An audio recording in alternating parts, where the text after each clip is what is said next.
Сәлем, менің каналыма қош келдіңіз. Қазақша контентті қолдап каналыма тіркеле кетіңіз. Сүйелді емдеу жолдары.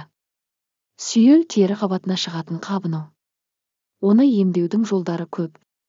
Бірінші, сарымсақты үгіп, оны шошқа майымен араластырады. Матаға жағып, сүйелге таңып байлайды. Және күнде ауыстырып тұрады.